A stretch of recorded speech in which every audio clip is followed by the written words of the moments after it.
Around 16 of Ireland was an almost complete Catholic country. Henry VII and Henry VIII had extended English control outside the Pale and had established English authority over the whole country. Henry VIII took the title King of Ireland. English laws were introduced and local leaders were expected to follow the instructions of the Lord. Lieutenants in Dublin during the reigns of Elizabeth1 and James I, many people in Ireland opposed rule by the Protestant government in England. There were a number of rebellions. The English government encouraged Scottish and English Protestants to settle in Ulster, the northern province of Ireland, taking over the land from Catholic landholders. These settlements were known as plantations. Many of the new settlers came from southwest Scotland, and other land was given to companies based in London. James later organized similar plantations in several other parts of Ireland. This had serious long-term consequence for the history of England, Scotland and Ireland.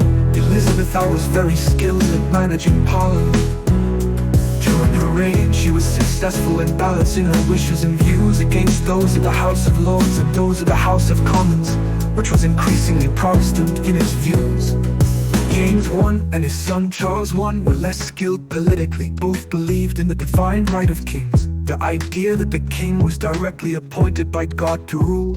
They thought that the king should be able to act without having to seek approval from Parliament. When Charles I inherited the thrones of England, Wales, Ireland, and Scotland, he tried to rule in line with this principle. When he could not get Parliament to agree with his religious and foreign policies, he tried to rule without the Parliament at all.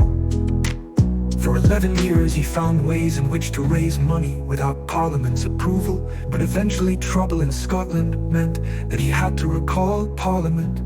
The beginning of the English Civil War. Charles I wanted the worship of the Church of England to include more ceremony and introduced a revised prayer book.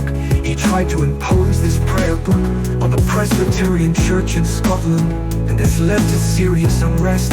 A Scottish army was formed, and Charles could not find the money he needed for his own army without the help of Parliament. In 1640, he recalled Parliament to ask him for funds. Many in Parliament were Puritans, a group of Protestants who advocated strict and simple religious doctrine and worship. They did not agree with the king's religious views and disliked his reforms of the Church of England. Parliament refused to give the king the money he asked for. Even after the Scottish army invaded England, another rebellion began in Ireland because the Roman Catholics in Ireland were afraid of the growing power of the Puritans. Parliament took this opportunity to demand control of the English army, a change that would have transferred substantial power from the king to Parliament.